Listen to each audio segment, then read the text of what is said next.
Hello friends, आपका स्वागत है हमारे चैनल एवरी रिन्यू में। दोस्तों, बात करेंगे इस वीडियो में हम लोग रेलवे की दो नई भर्ती सीएमएस और सीएमए पोस्ट के बारे में, जिसकी नोटिफिकेशन दोस्तों 2024 में आने वाली है और इसकी ऑफिशियल अनाउंसमेंट भी हो चुकी है। तो आइए जानते हैं सीएमएस और सीएमए पोस्ट के बारे में ए टू जेड जानकारी। सबसे अच्छी पोस्ट है दोस्तों लेवल 7 के अंतर्गत, जिसकी ओपन कैटेगरी से यहाँ पे भर्ती हो रही है सीएमएस वाली। वैकेंसी कितनी आ सकती है ये हम लोग बात करने वाले हैं। कौन कौन से छात्र हैं जो कि यहाँ पे आवेदन कर सकते हैं, कौन कौन नहीं एलिजिबल है। इसके बाद फुल नोटिफिकेशन इसका कब तक यहाँ पे जारी हो जाएगा, एजुकेशनल क्वालिफिकेशन क्या क्या रहने वाला है, एज लिमिट यहाँ पे कितना मिलता है ये दोनों पोस्ट में, क्या जो सिंपल ग्रेजुएशन वाले छात्र हैं, ग्रेजुएट कर चुके हैं, क्या इस पोस्ट के लिए एलिजिबल हैं या फिर नहीं है। तो सब कुछ ए टू जेड जानकारी देखते हैं। वीडियो को अंत तक देखिएगा ताकि सारे डाउट्स क्लियर हो सके। और जो लोग चैनल पे नए हैं वो जल्द से जल्द चैनल को सब्सक्राइब करके बेल बटन जरूर दबा दीजिएगा रेलवे भर्ती की पल पल की अपडेट के लिए। फ्रेंड्स, जो रेलवे टेक्नीशियन ग्रेड 1 सिग्नल की प्रिपरेशन करते हैं, तो देखिए किरण पब्लिकेशन की एक बुक आती है बेसिक साइंस एंड इंजीनियरिंग करके, जो कि यहाँ पे हूबहू रेलवे का सिलेबस है, उसके according theory plus MCQs portion आपको इस बुक में कवर मिल जाते हैं। इसी तरह से हिंदी मीडियम वाले छात्र के लिए भी ये हेल्पफुल साबित हो सकती है। बेसिक साइंस एंड इंजीनियरिंग का हिंदी में जो सिलेबस है रेलवे का, उसके अकॉर्डिंग थ्योरी प्लस एमसीक्यूज आपको देखने को मिल जाते हैं। तो इसको आप लोग चाहो तो कंसीडर कर सकते हो। नज़दीकी बुक स्टॉल पे जाके इसको चेक कीजिए, देखिए अच्छी लगती है तो एग्जाम के लिए आप लोग ले सकते हो। वही ऑनलाइन माध्यम से भी चाहो तो इस बुक को कंसीडर कर सकते हो। देखिए फ्रेंड्स, कल जो रेलवे मंत्रालय new Delhi head office board की तरफ से जो ऑर्डर पारित हुए हैं, रेलवे की जो भी अपकमिंग भर्ती है, जो रिक्रूटमेंट बची हुई थी, उनको यहाँ पे जारी करने के रिगार्डिंग और इनके आगे के प्रोसेस के रिगार्डिंग, इसमें दो तरह के पोस्ट यहाँ पे निकल के आए हैं। जैसे बात करें तो जूनियर इंजीनियर की जो भर्ती यहाँ पे होने वाली है, इसमें 3 तरह के पोस्ट यहाँ पे शामिल किए गए हैं इस बार। एक तो जूनियर इंजीनियर का पोस्ट यहाँ पे आएगा ही आएगा। इसके साथ साथ दोस्तों एक सीएमएस की भर्ती इस बार आने वाली है। ये दोस्तों बिल्कुल न्यू तरह का भर्ती है, जो कि नया पोस्ट क्रिएट हुआ था 2021 में, और ऑर्डर रेलवे मंत्रालय की तरफ से दे दिए गए थे कि इसकी डायरेक्ट रिक्रूटमेंट से भर्ती करानी है। और इसी के रिगार्डिंग देखिए कि ये भर्ती आपकी डायरेक्ट रिक्रूटमेंट से आ चुकी है। सबसे अच्छी पोस्ट कह सकते हो, क्योंकि अभी तक जितने भी तरह के रेलवे में भर्तियां निकली, उसमें से दोस्तों लेवल 7 का पोस्ट है, यानी सबसे बेस्ट एक तरह से लेवल इसमें लगने वाले हैं। और यहाँ पे इसका रुतबा भी थोड़ा अच्छा खासा होता है सीएमएस वाली पोस्ट की, और इससे एक पोस्ट नीचे होता है सीएमए का पोस्ट। तो सीएमएस और सीएमए के पोस्ट के बारे में डिटेल्ड जानकारी इस वीडियो में लेंगे कि आखिर कौन कौन से छात्र हैं जो कि इस पोस्ट के लिए एलिजिबल हैं, ग्रेजुएशन वाले भर सकते हैं या फिर नहीं भर सकते हैं, इसकी वैकेंसी आखिर कितनी तक आ सकती है। इससे पहले देखिए, ये जो नोटिफिकेशन आपके जारी होंगे, एक ही नोटिफिकेशन जारी होगा जूनियर इंजीनियर, सीएमएस और सीएमए करके, ठीक है। इसी में जूनियर इंजीनियर के भी पोस्ट रहेंगे, सीएमएस का भी पोस्ट रहेगा, सीएमए का भी पोस्ट रहेगा। बुरी खबर एसएसई वाले कैंडिडेट के लिए आ रहा है जो एसएसई की तैयारी करते थे और वेट कर रहे थे, क्योंकि एसएसई के वैकेंसी का डिटेल मांगने का दोस्तों यहाँ पे कोई भी प्रावधान इन्होंने नहीं रखा। सारे जोन से इन सभी भर्ती का तो डिटेल मांगा है नोटिफिकेशन जारी करने के लिए, लेकिन एसएसई भर्ती का यहाँ पे डिटेल नहीं मांगा है। तो मान के चलिए कि एसएसई की भर्ती इस बार नहीं देखने को मिल सकती है डायरेक्ट रिक्रूटमेंट से, जो कि लेवल 7 का है। तो लेवल 7 में आपके पास एक ही मौका मिलता है सीएमएस वाली पोस्ट का, जो कि अच्छा पोस्ट है। तो देख लीजिए यहाँ पे 30/6/2025 तक की वैकेंसी को आकलन करके रिक्रूटमेंट देना है। इसी तरह से वैकेंसी को यहाँ पे अप्रैल मई तक यहाँ पे जारी करवा देना है, मिनिस्ट्री ऑफ रेलवे को भेज देना है सभी जोन को। मिनिस्ट्री ऑफ रेलवे इस पे मुहर फाइनल लगा देगी, अप्रूव कर देगी मई जून को, और नोटिफिकेशन जो फाइनल सीईएन होगा, सेंट्रलाइज्ड एम्प्लॉयमेंट नोटिफिकेशन, वो जून 2024 में पब्लिश यहाँ पे कर दिए जाएंगे। अच्छी बातें हैं कि सीएमएस की जो यहाँ पे पोस्ट का क्रिएशन हुआ है वो 2021 में क्रिएशन हो चुका था, ठीक है, क्योंकि यहाँ पे पोस्ट खाली थी। 30/6/2025 तक की वैकेंसी को लेकर के नोटिफिकेशन डालना है, यानी कह सकते हो कि सीएमएस की थोड़ा ठीक ठाक पोस्ट आएगा। अपर लेवल की पोस्ट है लेवल 7 की, उतना पोस्ट आती नहीं है, फिर भी दोस्तों चांसेस लग रहा है कि इसका ज्यादा पोस्ट देखने को मिल सकता है। तो आइए इन दोनों पोस्ट का ए टू जेड जानकारी हम लोग देखते हैं। देखिए फ्रेंड्स, यहाँ पे मैंने मिनिस्ट्री ऑफ रेलवे का एक ऑर्डर लेटर ओपन कर रखा है, जो कि 16/2/2018 के डेट में आई थी। तो सबसे पहले बात कर लेते हैं मिनिमम एजुकेशनल क्वालिफिकेशन के बारे में कि आखिर कौन कौन से छात्र हैं जो कि यहाँ पे एलिजिबल हो जाएंगे। क्या नॉर्मल ग्रेजुएशन वाले छात्र, बीटेक वाले, बीई वाले छात्र एलिजिबल हैं इस पोस्ट के लिए या फिर नहीं। तो यहाँ पे साफ साफ ऊपर ही मेंशन किया गया है कि सब्जेक्ट क्या था, तो filling up of the post of chemical and metallurgical assistant, यानी सीएमए, जो अभी भर्ती आ रहा है जूनियर इंजीनियर के साथ साथ। दूसरा पोस्ट था chemical and metallurgical superintendent CMS, जो कि अभी आप लोगों ने देखा ये लेवल 7 का पोस्ट है, ठीक है, ये वाली लेवल 6 की पोस्ट है। तो ये दो पोस्ट की एजुकेशनल क्वालिफिकेशन क्या रहनी चाहिए, इसके बारे में जिक्र इन्होंने किया है और यहाँ पे सब कुछ मेंशन कर दिया है कि क्या क्या इसका होना चाहिए।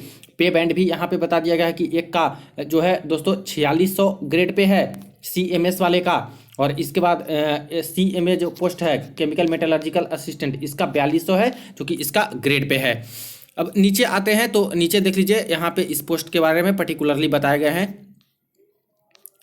देखिए ये रहा पोस्ट, CMA वाली पोस्ट है यहाँ पे 7 CPC पे मैट्रिक्स के अकॉर्डिंग। इसकी खास बात है ये फ्रेंड्स कि ये जो पोस्ट होता है CMA वाली, इसकी maximum post direct recruitment quota के तहत ही निकाली जाती है, ओपन मार्केट के तहत। जितनी भी वैकेंसी खाली रहेगी 66.5% से भी ज़्यादा पोस्ट है, जो कि एक तरह से CMA वाले पोस्ट का डायरेक्ट से ही ये लोग भर्ती कराते हैं। पिछला भर्ती 2018 में आया था और इसके बाद दोस्तों कोई भर्ती देखने को नहीं मिली जेई की, तो जेई के साथ साथ ही भर्ती आती है, तो नहीं मिली है तो पोस्ट तो अच्छे खासे इसमें खाली हो गए होंगे। इसके बाद देख लेते हैं एजुकेशनल क्वालिफिकेशन। तो इसमें सबसे पहले इन्होंने मेंशन कर रखा है educational qualification bachelors degree in science with physics and chemistry with minimum of 45% marks. ये किस पोस्ट का है? केमिकल मेटलर्जिकल असिस्टेंट वाली पोस्ट का, लेवल 6 वाली। साफ साफ बोला गया है कि जो BSc कर चुके हैं, BSc यानी बैचलर डिग्री इन साइंस, किसमें? फिजिक्स और केमिस्ट्री, एंड लिखा है यानी फिजिक्स और केमिस्ट्री होनी ही होनी चाहिए विथ मिनिमम ऑफ 45% मार्क्स, और कम से कम 45% मार्क्स आपके होने चाहिए, तब इस पोस्ट के लिए आप लोग एलिजिबल माने जाओगे। अब यहाँ पे सवाल आएगा, कई तरह के सवाल आएंगे। पहला सवाल आएगा कि सर मेरा फिजिक्स ऑनर्स है, फिजिक्स है, लेकिन मेरे 2 साल तक केमिस्ट्री यहाँ पे रहे थे, एज ए सब्जेक्ट केमिस्ट्री मैंने रखा था 2 साल के लिए सब्सिडियरी सब्जेक्ट, और मैथ्स थे या फिर कोई दूसरा सब्जेक्ट था, तो क्या मैं एलिजिबल हूँ? तो 100% ऐसे छात्र हैं जो कि एलिजिबल हैं। 2018 में भी ऐसे छात्र को नौकरी मिली है, एलिजिबल माने गए हैं। कोई कैंडिडेट बोलेंगे केमिस्ट्री ऑनर्स मेरा है लेकिन फिजिक्स मैंने 2 साल के लिए रखा था, ठीक है, या फिर 3 साल के लिए रखा था, तो ऐसे केस वाले छात्र हैं जो कि बिल्कुल भी 100% इस पोस्ट के लिए एलिजिबल हैं। कुछ कैंडिडेट के क्वेरी आएंगे कि सर मेरा मैथ्स ऑनर्स था, मैथ्स ऑनर्स था और यहाँ पे मेरे 2 साल तक फिजिक्स भी थे, 2 साल तक केमिस्ट्री भी थे, तो क्या मैं एलिजिबल हूँ? तो ऐसे छात्र भी दोस्तों 100% एलिजिबल है इस पोस्ट के लिए। यानी फिजिक्स और केमिस्ट्री आपका BSc डिग्री में कम से कम 2 साल का तो होना ही चाहिए, यानी दोनों सब्जेक्ट ये आपके होने चाहिए, और 45% मार्क्स मिनिमम आपका होना ही चाहिए। ये ओवरऑल जो आपका बैचलर डिग्री BSc किए हो, BSc में कम से कम 45% मार्क्स होना चाहिए, चाहे SC के हो, ST के हो, OBC के हो, UR के हो, EWS के हो, इतना रहेगा तभी आप लोग एलिजिबल यहाँ पे माने जाइएगा। तो आई थिंक यहाँ पे क्लियर हो गया। कई सारे छात्र होंगे जो कि फिजिक्स ऑनर्स से तो होंगे, मैथ्स भी इनका होगा सब्सिडियरी, लेकिन केमिस्ट्री होगा ही नहीं, कोई दूसरा सब्जेक्ट होगा, तो ऐसे छात्र नहीं एलिजिबल हैं। फिजिक्स प्लस केमिस्ट्री आपका BSc में था तो बिल्कुल भी एलिजिबल हो, आप लोग आवेदन कर सकते हो। आई थिंक यहाँ से क्लियर हो गया। अब यहाँ पे सवाल उठता है कि सर ये तो BSc का था, कोई छात्र बीटेक किए हुए हैं, क्या एलिजिबल है? बिल्कुल नहीं, बीटेक वाले छात्र इस पोस्ट के लिए एलिजिबिलिटी नहीं रखते हैं। पिछले बार भी कुछ छात्र थे जिनको दोस्तों DB में बाहर कर दिया गया था। बीटेक वाले सिर्फ और सिर्फ जूनियर इंजीनियर का पोस्ट निकलता है, उसी पे एलिजिबल आप लोग होइएगा। जेई की भी भर्ती आएगी, साथ ही आएगी, और जेई का ही ज्यादा पोस्ट रहेगा, इसका तो कम ही रहता है, ठीक है। इसी तरह से यहाँ पे डिप्लोमा वाले छात्र क्या एलिजिबल हैं? तो डिप्लोमा वाले भी छात्र यहाँ पे एलिजिबल नहीं है। अब आ जाते हैं एज के बारे में। तो एज यहाँ पे 2018 का नोटिफिकेशन है, इसलिए 18 से 30 दिया गया है, लेकिन दोस्तों यहाँ पे एज में बदलाव करके 18 से 33 कर दिया गया था। 2021 की मैं बात कर रहा हूँ, सॉरी 2021 की, 2018 के लास्ट में ही ये चेंजेज हुआ था, दिसंबर में ही, कि 18 से 33 यहाँ पे किया गया था अनरिजर्व कैटेगरी के लिए, और बाकी के लिए 3 साल का छूट था OBC में, और SC वालों के लिए 5 साल का यहाँ पे एज में छूट था as per Indian government rule. अब दोस्तों इसके रिगार्डिंग प्रूफ भी आप लोग को दिखा देता हूँ। देखिए CEN number 3/2018 junior engineer DMS CMA वाली पोस्ट जो निकली थी, साथ में JEE 2018 वाली, उसमें देखिए एज लिमिट यहाँ पे साफ साफ मेंशन कर रखा है, और एज बोला गया था 18 से 33, यानी मिनिमम 18 साल वाले एलिजिबल है और मैक्सिमम 33 साल वाले यहाँ पे एलिजिबल है UR में, ये था। लेकिन इस बार क्या है दोस्तों, इस बार 2 साल का एज में रिलैक्सेशन मिल रहा है ड्यू टू कोविड, और 5 साल तक भर्ती नहीं आई इसके रिगार्डिंग, रेलवे दे रही है। यानी कह लें तो मिनिमम 18 से 33 तो पहले ही था, अब कोविड के लिए जो 2 साल का एज में छूट दे रहे हैं, यानी कि UR वाले के लिए 18 से यहाँ पे 35 हो जाएगा। CMA वाली पोस्ट के लिए मैं बोल रहा हूँ, केमिकल मेटलर्जिकल असिस्टेंट, तो 35 साल तक वाले भी छात्र हैं जो कि UR के आवेदन कर सकते हैं, EWS वाले आवेदन कर सकते हैं। वहीं OBC वाले छात्र 18 से 38 साल तक यहाँ पे एलिजिबल हो जाएंगे, और इसके बाद SC ST वाले छात्र 18 से लेकर 40 साल वाले भी छात्र होंगे जो कि इस पोस्ट पे CMA वाली पोस्ट पे एलिजिबल हो जाएंगे। अब नेक्स्ट देख लीजिए, यहाँ पे बात करते हैं ट्रेनिंग पीरियड की। तो 1 साल का यहाँ पे ट्रेनिंग पीरियड इसका चलता है। इसके बाद स्टाइपेंड की बात करें तो जब तक ट्रेनिंग आपकी चलेगी डियरनेस अलाउंस सिर्फ नहीं मिलती है और आपको बेसिक सैलरी जो यहाँ पे मिलता है 35,400 पर मंथ आपको मिलते हैं। इसके बाद जब आपकी ट्रेनिंग पूरी हो जाती है, इसके बाद सारा कोई DA HRA बाकी सारे पक्स एंड अलाउंस मिला करके बहुत अच्छी खासी सैलरी बन जाती है, क्योंकि लेवल 6 की पोस्ट है। जूनियर इंजीनियर भी लेवल 6 की पोस्ट है और CMA वाला भी दोस्तों लेवल 6 का ही पोस्ट है। अब रही बात कि आखिर इस बार जो वैकेंसी आएगी JEE की, उसमें CMA का कितना पोस्ट रह सकता है। तो देखिए फ्रेंड्स, यहाँ पे प्रीवियस में 2018 में जो भर्ती आया था उसमें CMA का टोटल दोस्तों यहाँ पे 402 वैकेंसी दी गई थी। टोटल 402 वैकेंसी था। मैक्सिमम जूनियर इंजीनियर का ही पोस्ट रहता है और CMA वाली कम रहती है, DMS वाली भी कम रहती है, डिपोर्ट मटेरियल सुपरिटेंडेंट। इस पर तो डिपोर्ट मटेरियल का कोई जिक्र ही नहीं किया है, तो चांस है कि इसका भी वैकेंसी नहीं देंगे ये लोग।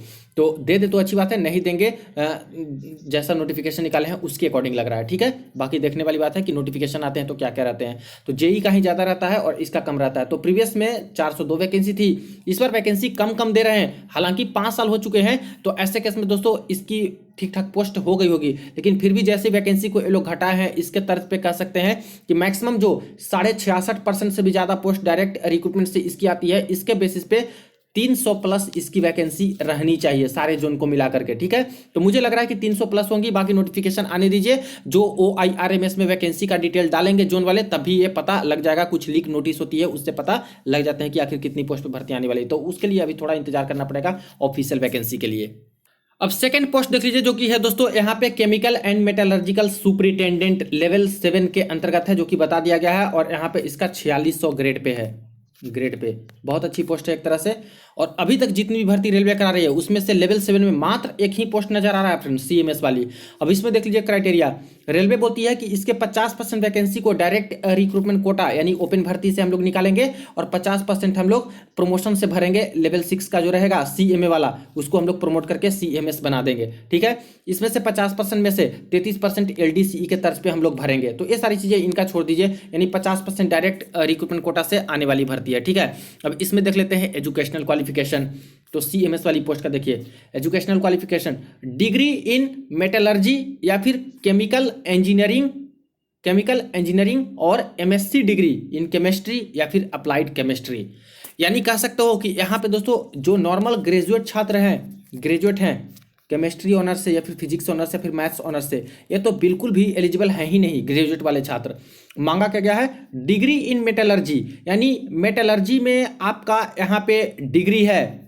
ठीक है, मेटलर्जी में, स्पेशली मेटलर्जी में डिग्री है तो आप लोग एलिजिबल हो, या फिर केमिकल इंजीनियरिंग में आपके पास डिग्री है तब भी। अब केमिकल इंजीनियरिंग में अगर बीटेक की सब्जेक्ट आती है और बीटेक भी की हो तभी एलिजिबल यहाँ पे माने जाओगे, क्योंकि बीटेक तो डिग्री ही है। और या फिर जो आपका कोई बैचलर ऑफ साइंस होता है, अगर केमिकल इंजीनियरिंग में किए होगे, कुछ ऐसा भी होता है जैसे BSc सिविल भी होता है, बीटेक सिविल होता है, डिप्लोमा भी सिविल होता है। तो इस अकॉर्डिंग आई थिंक कि समझ गए होंगे कि बीटेक भी है केमिकल इंजीनियरिंग में, वो छात्र एलिजिबल हैं। बाकी यहाँ पे दूसरे फील्ड वाले एलिजिबल नहीं होंगे, स्पेसिफिक मेटलर्जी या फिर केमिकल इंजीनियरिंग वाले। ठीक है, और में बोला गया है MSc डिग्री इन केमिस्ट्री।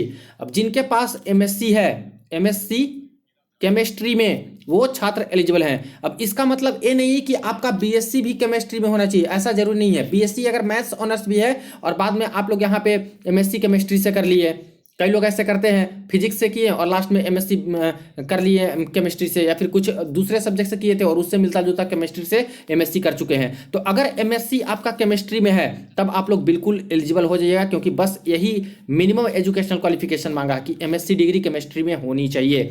अगर ये नहीं है तो अप्लाइड केमिस्ट्री से भी आपका है MSc, तभी आप लोग इसके लिए एलिजिबल यहाँ पे हो जाइएगा। तो यहाँ पे क्लियर होगा, ग्रेजुएशन वाले एलिजिबल नहीं है, डिप्लोमा वाले भी एलिजिबल नहीं है, BE बीटेक वाले कुछ ही छात्र एलिजिबल हैं, मेटलर्जी से डिग्री वाले या फिर केमिकल इंजीनियरिंग में जो डिग्री है वही सिर्फ एलिजिबल है। ठीक है, तो ये भी नॉर्मल जो ग्रेजुएशन वाले हैं उनके लिए पोस्ट नहीं है।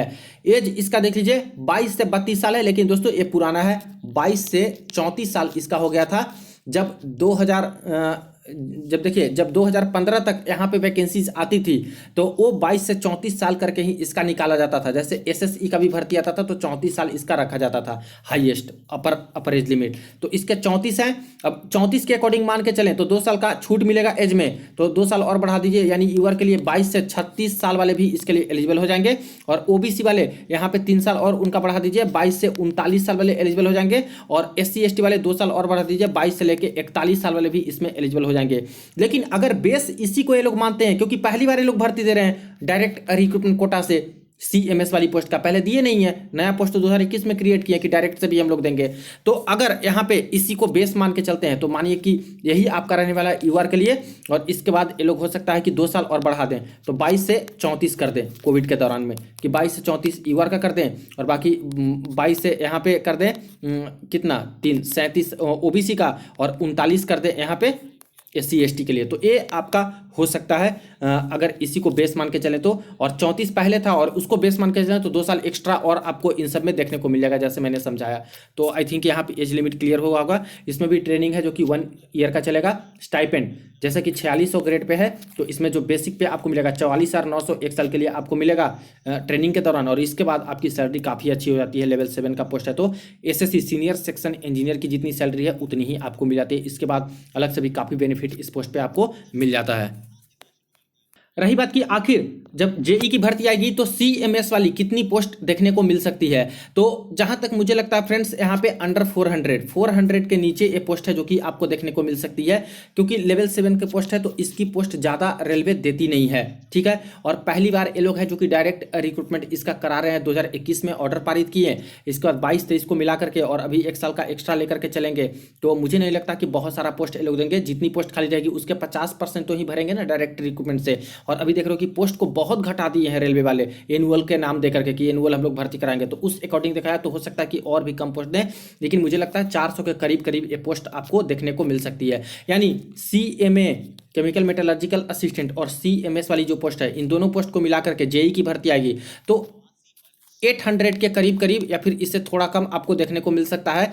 और मैक्सिमम जो पोस्ट रहेगा उसका वो जूनियर इंजीनियर का ही रहेगा। सिविल वाला हो गया, इसी तरह से आपका मैकेनिकल वाला हो गया। मैक्सिमम पोस्ट तो यहाँ पे जूनियर इंजीनियर की भर्ती निकालती है रेलवे तो सिविल का ही रहता है, मैकेनिकल का कम रहता है, इलेक्ट्रिकल का थोड़ा ज़्यादा रहता है, एसएनटी वाला भी ठीक ठाक यहाँ पे पोस्ट रहता है, जूनियर इंजीनियर आईटी का भी पोस्ट काफ़ी यहाँ पे कम रहता है। तो जेई वाले करीब करीब मुझे लग रहे हैं कि 5000 के करीब दोस्तों यहाँ पे जेई का आ सकता है, और इसके अलावा करीब करीब 800 के आसपास एक्स्ट्रा सीएमए और सीएमएस की पोस्ट देखने को मिल सकती है। हालांकि थोड़ा वेट करना होगा, क्योंकि दोस्तों वैकेंसी का डिटेल जैसे जैसे आने लगेगा, जोन बाय जोन जो भेजते रहेंगे तो यहाँ पे डेटा निकल के आने लगेंगे कि आखिर कितनी कितनी वैकेंसी देखने को मिल सकती है। और जैसे इनकी हालत रही है अभी और जिस तरह से पोस्ट को घटाते जा रहे हैं उसके अकॉर्डिंग तो बहुत ज़्यादा पोस्ट आप लोग एक्सपेक्ट मत कीजिएगा जूनियर इंजीनियर की भी भर्ती में। तो आई थिंक यहाँ पे डाउट क्लियर होगा इन 2 पोस्ट के रिगार्डिंग। बाकी कोई और क्वेरी हो कमेंट सेक्शन में पूछ सकते हो। वीडियो को ज़्यादा दोस्तों के साथ शेयर कर दीजिएगा। चलिए मिलते हैं नेक्स्ट वीडियो में नेक्स्ट अपडेट में।